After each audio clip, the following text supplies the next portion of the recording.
The afternoon sun streamed through the tall windows of the music hall, casting long shadows across the polished wooden floor. Students were scattered around the room, some packing up their instruments, others chatting in small groups after their music theory class had ended. The smell of old wood and piano polish filled the air, creating that familiar atmosphere that made every music student feel at home. Lucy grabbed her music books from the piano bench and turned to face her boyfriend Jake, who was leaning against the wall with that cocky smile she knew so well. He had been bragging again, this time about how he could play any song on any piano, no matter how old or broken it might be. "You're so full of yourself," Lucy laughed, shaking her head. "You act like you're some kind of piano genius, but I've heard you play. You're good, but you're not that good." Jake pushed himself off the wall and walked over to her, that confident grin never leaving his face. "Oh, really? I bet I could make even that old thing sing like an angel." He pointed toward the corner of the room where an ancient grand piano sat. Covered in a thin layer of dust, the piano had been there for as long as anyone could remember. It was a beautiful instrument once, probably worth more than most students would make in their first year after graduation, but now it was just a piece of furniture that no one bothered with anymore. The bench was wobbly, some of the keys stuck, and everyone knew the pedals had been broken for months. "That old piano," Lucy raised an eyebrow. "Jake, nobody has played that thing in forever. It's basically decoration at this point." "So what? A real musician can make any piano sound good. It's all about the skill, not the instrument." The conversation was getting louder and other students began to notice. Amy, who played violin, stopped packing her case and walked over. "What are you two arguing about now?" "Jake thinks he can make that broken piano sound amazing," Lucy explained, pointing toward the corner. "The one with the busted pedals?" Amy looked skeptical. "Good luck with that." More students gathered around them. There was Tom from the guitar class and Rebecca, who sang in the choir, and a few others whose names Lucy didn't know but who always seemed to be around during the drama that followed Jake wherever he went. "I'm serious," Jake insisted, his voice getting more confident as more people listened. "Give me 5 minutes with that piano, and I'll show you all what real talent looks like." Lucy felt that familiar mix of love and annoyance that came with dating someone who never backed down from a challenge, even when he probably should. Jake was talented, she had to admit that. He could play well enough to impress most people, but he also had this habit of making promises he couldn't keep, and she was getting tired of watching him embarrass himself. "Okay, fine," she said, crossing her arms. "If you're so confident, let's make this interesting." The room got quiet. Everyone knew that when Lucy used that tone, something entertaining was about to happen. "What did you have in mind?" Jake asked, though his smile suggested he was already regretting his boasts. Lucy looked around at all the faces watching them, then back at Jake. An idea popped into her head, something playful but dramatic enough to make everyone remember this moment. She had always been good at putting Jake in situations where his ego got the better of him. "Play that piano," she said, pointing toward the corner. "Make it sound beautiful, really beautiful, and I'll marry you. Right here, right now, in front of everyone." The students around them gasped and started laughing. Someone called out, "Oh, snap," and another person started clapping. Jake's eyes went wide. "Wait, what? Are you serious?" "Dead serious," Lucy said, though she was trying not to smile. "You said you could make any piano sing like an angel. Prove it. Make that old broken piano sound so good that it brings tears to my eyes, and I'll say yes to whatever proposal you want to make." She knew it was safe to make this bet. They had only been dating for 6 months, and while she cared about Jake, she wasn't anywhere near ready for marriage. Plus, she had heard other students try to play that piano before. Even the best musicians in their program couldn't get much more than noise out of it. "This is crazy," Jake said, but he was already walking toward the piano. "You're all my witnesses. If I pull this off, Lucy has to marry me." "We heard it," Amy called out. "No backing out now." The group followed Jake across the room like he was leading a parade. Someone pulled out their phone to record what was surely going to be either the most romantic moment in music school, history, or the most embarrassing failure anyone had seen all semester. Jake sat down on the wobbly bench and lifted the keyboard cover. The keys were yellowed with age, and some of them looked like they might not even work. He flexed his fingers like a professional pianist preparing for a concert, which made a few people giggle. "Any requests from my future bride?" he asked, looking back at Lucy with a wink. "Surprise me," she said. But remember, it has to be beautiful enough to make me want to spend my life with you. Jake turned back to the piano and placed his hands on the keys. The room fell silent except for the sound of someone's stomach growling and the distant noise of traffic outside. He started with a simple scale, just to test the keys. Several notes came out flat or sharp, and one key near the middle didn't make any sound at all. A few students snickered, but Jake ignored them and tried a basic chord progression. The sound was awful. The piano was even more broken than anyone had thought. Some keys stuck halfway down. Others made strange buzzing noises and without working pedals. Everything sounded choppy and mechanical. Jake tried a few different songs, starting with some classical pieces he knew well, then switching to popular songs that everyone would recognize. But nothing worked. The piano fought him at every turn, making even the simplest melodies sound like someone was dropping pots and pans down a flight of stairs. After about 10 minutes of struggling, sweat was starting to form on Jake's forehead. The other students were no longer trying to hide their laughter, and Lucy was beginning to feel a little sorry for him. "Maybe we should call this off," she said gently. The piano is just too broken, but Jake was stubborn. He had made his boast in front of everyone, and now his pride was on the line. "No way. I said I could do this, and I'm going to do it." He kept trying, getting more frustrated with each failed attempt. The beautiful music he had promised was nowhere to be found, and Lucy was starting to worry that he might actually break something if he kept pounding on the keys so hard. That's when they heard footsteps in the hallway outside. The footsteps in the hallway grew closer, but Jake was too focused on his struggle with the piano to notice. He was hitting the keys harder now, trying to force some kind of melody out of the stubborn instrument. The sounds coming from the piano were getting worse, not better, and a few students had started to drift away, losing interest in what was becoming more embarrassing than entertaining. Lucy watched her boyfriend's face turn red with frustration and felt a pang of guilt. Maybe the challenge had been too mean. She was about to call the whole thing off when an elderly man appeared in the doorway. He was wearing the familiar gray coveralls that all the maintenance staff wore, with a name tag that simply said George. His hair was silver and thinning, and his hands looked rough from years of manual work. Most students barely noticed the cleaning crew. They were just part of the background, like the furniture or the light fixtures. George pushed a wheeled cart into the room, loaded with cleaning supplies and fresh trash bags. He moved slowly, the way older people do when their joints ache from decades of hard work. His eyes took in the scene quietly. The frustrated young man at the piano, the group of students watching, the girl who looked like she wanted to disappear into the floor. "Sorry," Jake said without looking up from the keys. "We'll be done in a minute. Just trying to get this old thing to work." George didn't respond right away. He parked his cart near the door and walked closer, moving with the careful steps of someone who had learned not to disturb students during their practice time. For 15 years he had cleaned these rooms while music filled the air around him. He had heard thousands of hours of scales, songs, and symphonies while emptying trash cans and mopping floors. "Excuse me," George said softly, his voice carrying a slight accent that most people couldn't quite place. "May I?" Jake looked up, confused. "May you what?" "The piano," George said, gesturing toward the bench. "May I try?" The students looked at each other with barely hidden smiles. This old janitor wanted to play? It was like watching someone's grandfather try to use a skateboard. "I don't think that's a good idea," Jake said, though he sounded more protective of his pride than concerned about the janitor. "This is kind of a private thing between me and my girlfriend." But Lucy was curious now. There was something about the way George looked at the piano, like he was seeing an old friend instead of a broken piece of furniture. "Let him try," she said. "What's the worst that could happen?" Jake hesitated, then slid off the bench with obvious reluctance.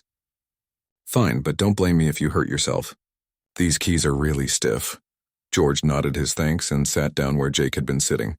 The bench was still wobbly, but he adjusted to it easily like he had dealt with imperfect instruments before. He placed his hands on the keys and something strange happened. His entire posture changed. The tired old man who had been pushing a cleaning cart suddenly sat straighter. His shoulders squared, his head lifted, and his hands found the keys with a certainty that made everyone in the room stop talking. He didn't start with scales or simple chords like Jake had. Instead, he began with a single note, held long and clear despite the piano's problems, then another note, and another. building slowly into something that sounded like the beginning of a conversation. The first thing everyone noticed was that the piano didn't sound broken anymore. Somehow George was avoiding the keys that stuck and working around the mechanical problems, like he had studied this specific instrument for years.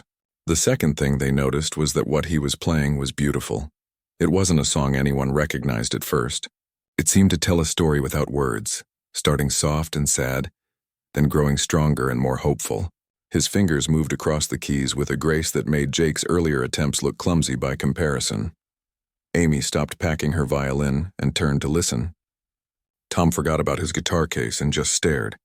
Rebecca, who thought she knew what good music sounded like from her years in choir, felt her mouth fall open. But it was Lucy who felt the most shocked. As the melody developed, she realized she knew this piece. It was one of the most difficult compositions in their advanced piano curriculum, something she had been struggling to learn for months. Most of their classmates couldn't even attempt it, and their professor had said it usually took years of training to play it properly. George wasn't just playing it properly. He was playing it perfectly. His hands moved like they had memorized every note decades ago.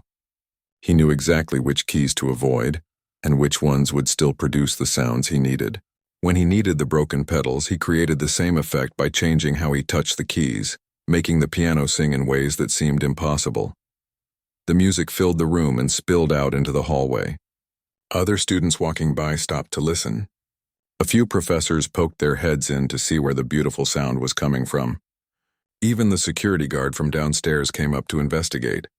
George played for about 10 minutes, taking the melody through several movements that seemed to tell the story of a lifetime.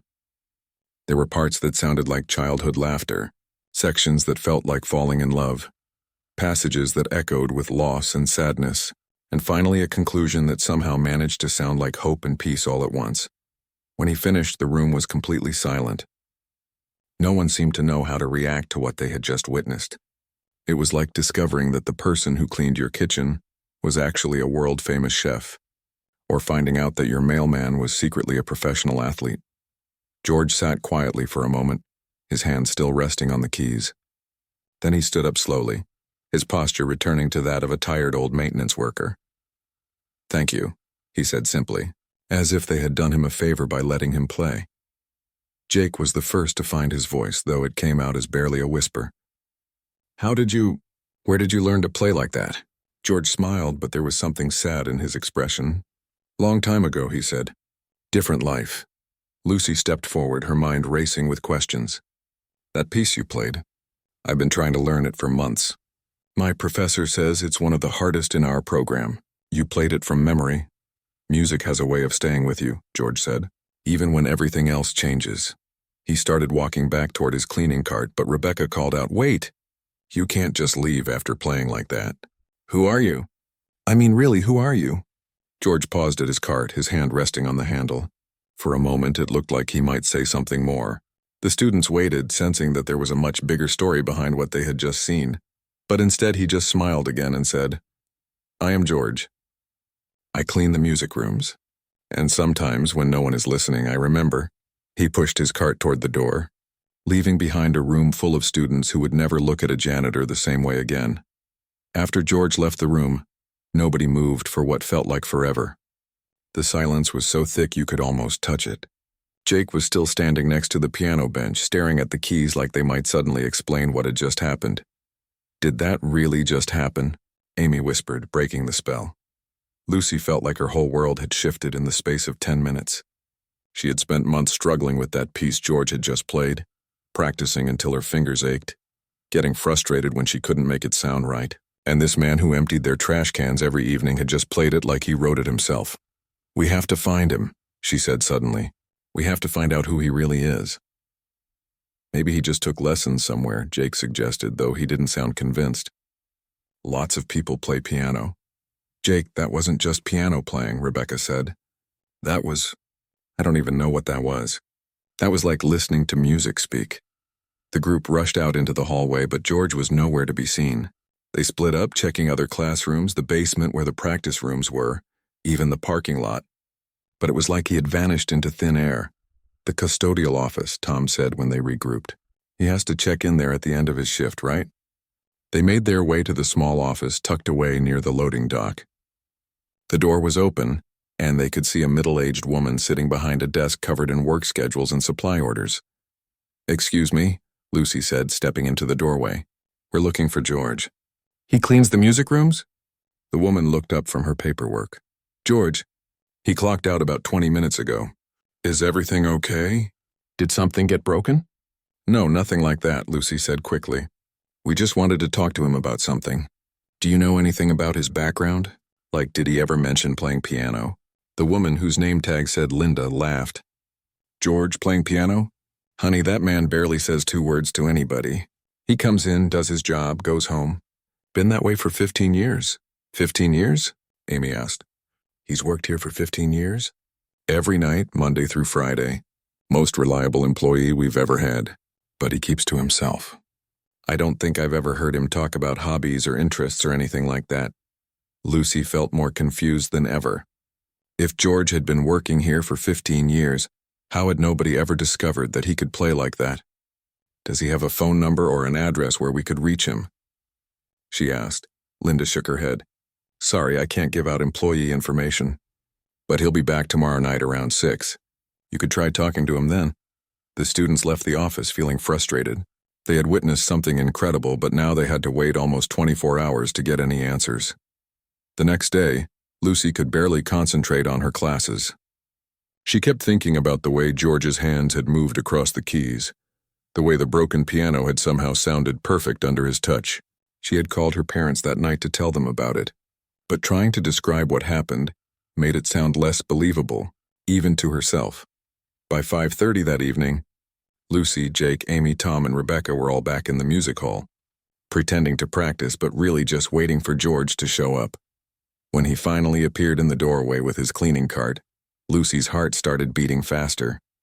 In the daylight, he looked even more ordinary than he had the day before.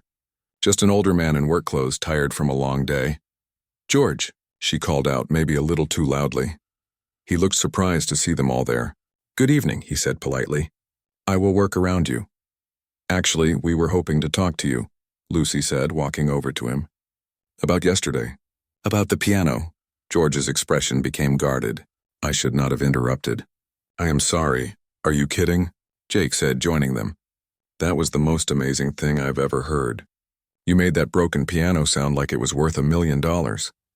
"It is worth much more than $1 million," George said quietly. "Is 1923 Steinway Model D very rare?" The way he said it made everyone look at the piano differently.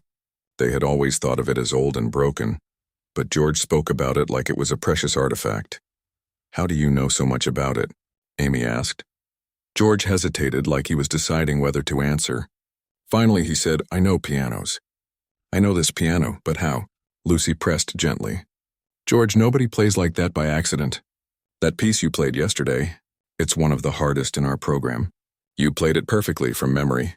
George looked at the piano, then back at the students. Something in their faces seemed to convince him that they genuinely wanted to understand, not just satisfy their curiosity. "You really want to know?" he asked. They all nodded. George walked over to the piano and sat down on the bench. He touched the keys gently, like greeting an old friend. "Many years ago, I was not janitor," he began, his accent becoming more noticeable as he relaxed. "I was pianist. Professional pianist in Prague." The students exchanged looks. Prague was in the Czech Republic, halfway around the world. "I studied at conservatory there like you study here. I played concerts, made recordings. Music was my life." His fingers moved absently over the keys as he talked, not pressing hard enough to make sound, just remembering. "What happened?" Lucy asked softly. George was quiet for a long moment. "In 1989, things were changing in my country. Political things, dangerous things. Some of us who had performed for government, we became unwelcome. I had to leave very quickly." He stood up from the bench and looked out the window at the parking lot. "I came to America with nothing. Could not speak English well. Had no connections, no way to prove who I was. Papers, recordings, everything left behind. Here I was nobody." "But surely someone would have recognized your talent," Rebecca said. "You could have auditioned or—" George smiled sadly. "You think it's easy to become professional musician in new country?" Even with talent, you need connections, references, money for auditions, time to build reputation. I had family to support, needed job immediately. So I took first job I could find. And you ended up here, Tom said. I ended up here. Was temporary, I thought. Just until I could get back on feet. But months became years, years became 15 years, he shrugged. Life is not always what we plan. Lucy felt tears in her eyes. But you never stopped playing? In my heart, never stopped. Sometimes late at night when building is empty, I would come here, play quietly. This piano, it reminds me of one I had in Prague. Same maker, same year. When I touch these keys, sometimes I can remember who I used to be. The room was completely silent except for the sound of cars passing outside. Here was a man who had lost everything, his country, his career, his identity, but had never lost his love for music. George, Lucy said, her voice barely above a whisper. You're still a pianist. What happened yesterday proved that. You didn't lose that part of yourself. George looked at her with eyes that had seen more than most people twice his age. Maybe, he said, but sometimes being pianist and being janitor who plays piano, they are not same thing. The silence that followed George's words felt heavy with emotion. Lucy could see the pain in his eyes, the weight of years spent hiding who he really was. She wanted to say something, anything, to make him feel better. But what do you say to someone who has lost their entire world? George, she finally managed, I'm so sorry. I can't imagine how hard that must have been. He nodded slowly. It's a long time ago now. I have learned to accept. But Jake shook his head. No way, this isn't right. You're incredible. People need to know about you. What people? George asked with a bitter laugh. Who would care about old janitor who claims he used to be someone important? You think anyone would believe? Before anyone could answer, they heard footsteps in the hallway again. This time it was Professor Williams, the head of the piano department. He was a tall, thin man in his 60s who had been teaching at the school for over 30 years. Students both respected and feared him because he had incredibly high standards and could spot a fake musician from across the room. I thought I heard voices in here, Professor Williams said as he entered the room. Students, you know the practice room's close at. He stopped mid-sentence when he saw George standing by the piano. Professor Williams stared at George like he was seeing a ghost. His face went completely pale, and he gripped the door frame to steady himself. It can't be, he whispered. George looked just as shocked. Professor Williams, you two know each other? Lucy asked, looking back and forth between them.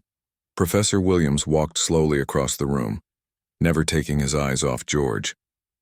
Students, do you have any idea who this man is? His name is George, Amy said uncertainly. He's been cleaning our school for 15 years. His name, Professor Williams said, his voice shaking slightly, is George Petrov, and he is one of the greatest pianists I have ever heard in my life.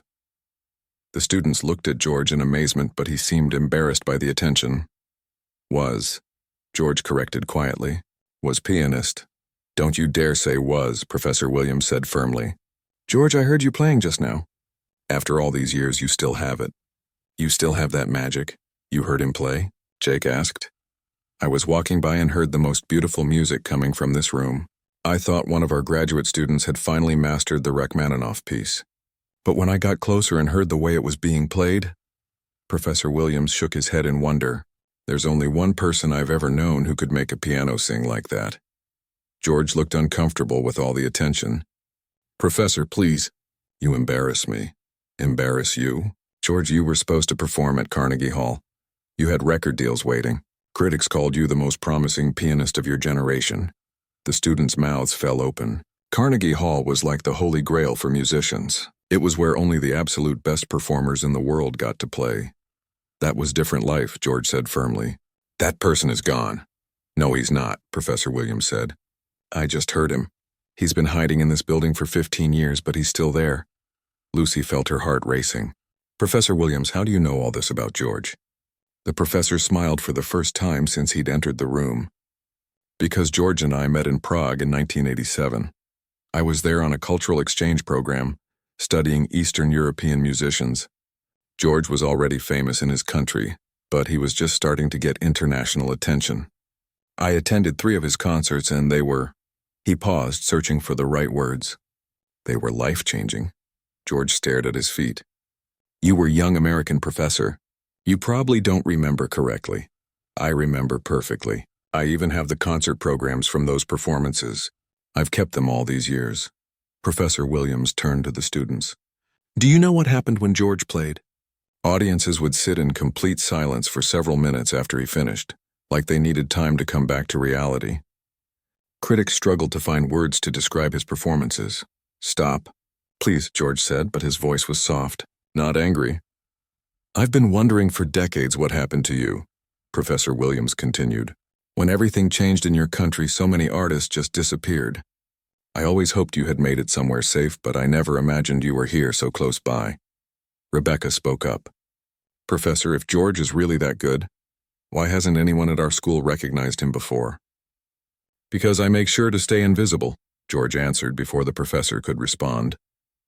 Is safer that way. Less complicated. Professor Williams walked over to the piano and ran his hand along its edge.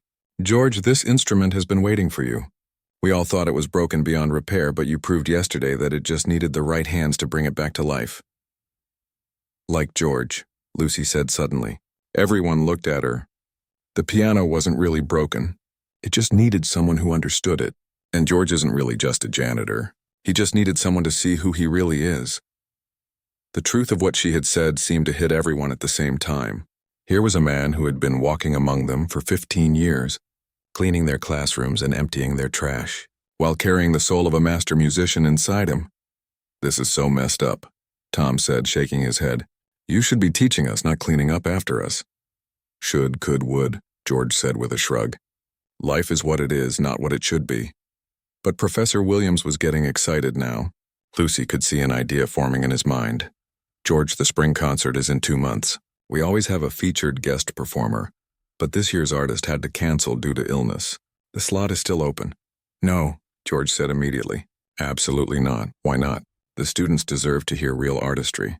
The community deserves to know that we have a treasure hidden in our midst. Because I am out of practice.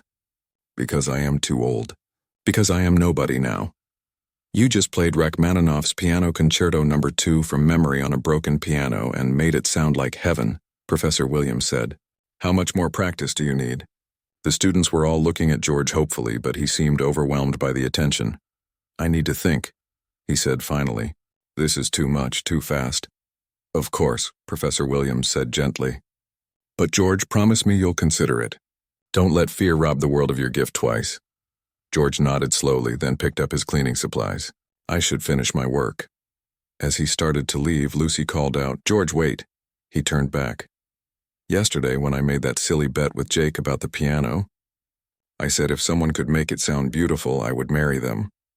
You did make it beautiful, more beautiful than I ever imagined possible. George smiled sadly. But I am not the one you would want to marry. No, Lucy said. But you are someone I would be honored to learn from. George's eyes filled with tears, and for a moment, the mask of the invisible janitor completely fell away. Standing there was the artist he had always been, just waiting for someone to see him. For the next 2 weeks, George seemed to disappear completely. He still came to work every night, but he avoided the music rooms where the students practiced. When anyone tried to talk to him about the spring concert, he would just shake his head and walk away. Lucy found herself thinking about him constantly. She would practice her own pieces, but her mind kept drifting to the way George had made that broken piano sing. She had never heard music that told a story so clearly without using any words. Professor Williams was getting worried. The spring concert was only 6 weeks away, and he still didn't have a featured performer. More importantly, he couldn't stop thinking about George cleaning floors when he should be on stage. Maybe we're pushing too hard? Amy suggested one afternoon when the group was discussing the situation. He's been hiding for 15 years. It might be too scary to step back into the spotlight, but he's too good to waste his talent emptying trash cans, Jake argued. Someone like that should be sharing his gift with the world. Lucy had an idea. What if we didn't push him to perform? What if we just gave him a chance to teach? That evening, she waited for George in the music hall. When he appeared with his cleaning cart, she was sitting at the broken piano, struggling with the same piece he had played perfectly 2 weeks earlier. George, she said when she saw him, could you help me with something? He looked suspicious. If this is about concert, it's not, she said quickly. I'm just having trouble with this piece. I've been working on it for months and I can't get it right. You played it so beautifully. Could you just show me what I'm doing wrong? George hesitated, then walked over to the piano. Show me. Lucy played the first few measures, and even she could hear how clunky it sounded compared to George's version. You are thinking too much about fingers, George said after she finished. Music is not about fingers. It's about feeling. I don't understand, George sat down next to her on the bench. This piece is about memory, about missing something you lost. You play like you are reading shopping list. But here? He placed his hands on the keys and played the opening phrase. Even those few notes carried so much emotion that Lucy felt tears in her eyes. How do you do that? She whispered. I know what it feels like to lose something important, George said simply. When you know that feeling, music tells you how to play. Over the next hour, George taught Lucy more about piano than she had learned in the previous 6 months. He didn't just show her which keys to press, he helped her understand what the music was trying to say. Much better, he said when she played the piece again. Now you are not just playing notes. You are telling story. George, Lucy said carefully, you're an amazing teacher. Have you ever thought about doing this officially? He shook his head. I am janitor. You're a pianist who happens to work as a janitor, she corrected. There's a difference. The next day, Lucy had another idea. She asked Professor Williams if she could organize a small informal gathering, just a few students who wanted to learn from George. Nothing official, nothing scary, just some friends sharing music. When she proposed it to George, he seemed less resistant. Just few students? He asked. Just us, the ones who were there that first day. We all want to learn from you. George thought about it for a long time. Maybe, he said finally. Maybe I could try. The first session was held in a small practice room on a Friday evening. George was nervous, but once he sat down at the piano, something magical happened. He became the teacher he was meant to be. He worked with Jake on his technique, showing him how to make the piano respond to emotions instead of just hitting keys. He helped Amy understand how piano and violin could work together in a way she had never imagined. He taught Tom about the connection between guitar and piano, and showed Rebecca how to breathe life into melodies. Word spread quickly. By the 3rd week, there were 20 students crowding into the practice room. By the 4th week, Professor Williams had to move the sessions to the main music hall. George was still nervous about the attention, but Lucy could see him coming alive in a way he hadn't been in years. Teaching music was clearly what he was born to do. One evening, after a particularly wonderful session, Professor Williams made an announcement.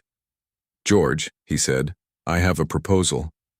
The school wants to offer you a position, part-time music instructor. You would teach private lessons and maybe one group class. You could keep your custodial job if you want, but this would be official recognition of who you really are. George stared at him. You are serious? Dead serious. We've never had students improve so quickly. You have a gift for teaching that's almost as remarkable as your gift for playing. George looked around the room at all the faces watching him hopefully. These students had become his friends over the past month. They had given him something he thought he had lost forever, a reason to make music again. I accept, he said quietly. The room erupted in cheers and applause. But George held up his hand for quiet. I have condition, he said. Spring concert. I will perform. This time, the cheers were so loud that security came upstairs to see what was happening. The night of the spring concert, the auditorium was packed. Word had gotten out about the mysterious janitor who was actually a world-class pianist. Local newspapers had picked up the story. People who had never been to a classical music concert before came out of curiosity. Lucy sat in the front row with Jake, Amy, Tom, Rebecca, and Professor Williams. She had never been so nervous for someone else's performance in her life. When George walked onto the stage, he looked different. He was wearing a simple black suit instead of his gray coveralls, and he carried himself with the confidence of the artist he had always been. He sat down at the beautiful grand piano that had been brought in specially for the concert and looked out at the audience. Then he began to play. It was the same piece he had played on the broken piano that first day, but now it sounded even more incredible. The melody filled the entire auditorium, telling its story of loss and hope and redemption to hundreds of people who sat in absolute silence, afraid to even breathe. When he finished, the silence lasted for almost 30 seconds. Then the entire audience rose to their feet in thunderous applause that seemed to go on forever. Lucy was crying, and she wasn't the only one. She looked over at Jake, who was clapping so hard his hands were probably going to hurt later. "You know," Jake said, leaning over to speak in her ear, "you technically owe him a marriage proposal." Lucy laughed through her tears. "I think I found something better than a husband," she said. "I found a teacher who showed me what music can really be." George took his bow, and Lucy could see that he was crying too. After 15 years of hiding, he was finally home.